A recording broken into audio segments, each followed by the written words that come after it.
The Other Side of Macroeconomics by Richard Koo.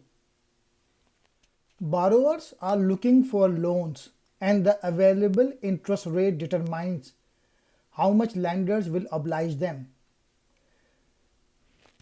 This book emphasizes that governments should have done more borrowing and spending in 2008 global crisis. The author argues that socially productive investments are needed for advanced economies to keep up with emerging ones.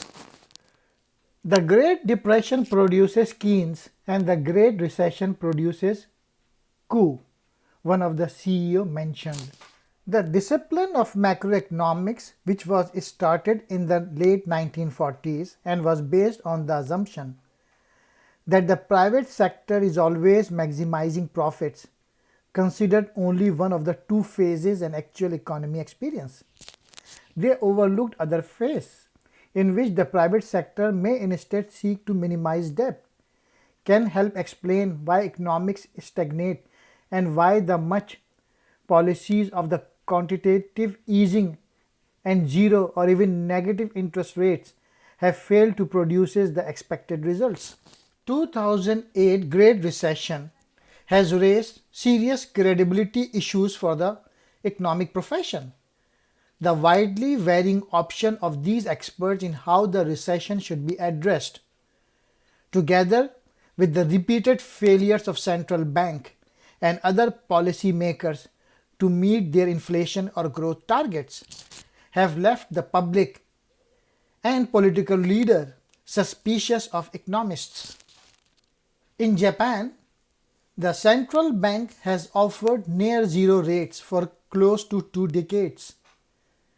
This is one reason why bubbles are so dangerous. Their legacy can be very long lasting.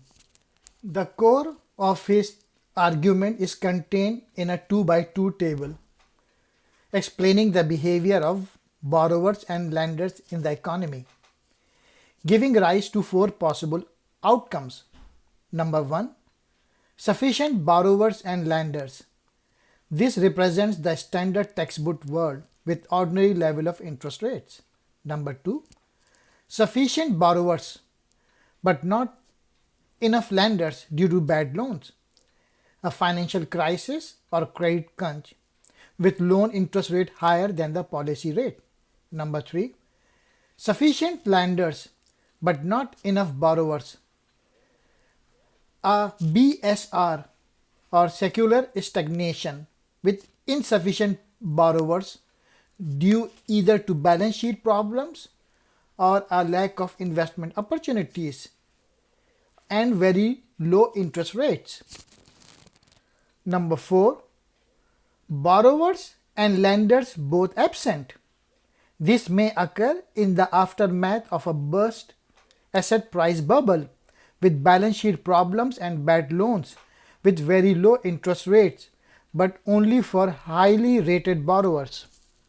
Koo divides the long-run development of capitalism into 3 stages of industrialization. In stage 1, as a country industrializes and the rural population begins to migrate to urban areas in search of new employment, wages will tend to stagnate and profits rise due to rural surplus labor. As a consequence, inequality rises and remains high. In stage 2, as the pace of urbanization slows and surplus labor diminishes, wages and the bargaining power of labor rise and inequality falls. This situation was present in the US and the Western Europe during the first 20 years or so of the post-war period. In stage 3, newly emerging capitalist nations start to develop rapidly and catch up with the technological leaders, which become pursued economics. An example of this post-war Japan. This returns on investment in the leaders began to fall relative to returns in the pursuers.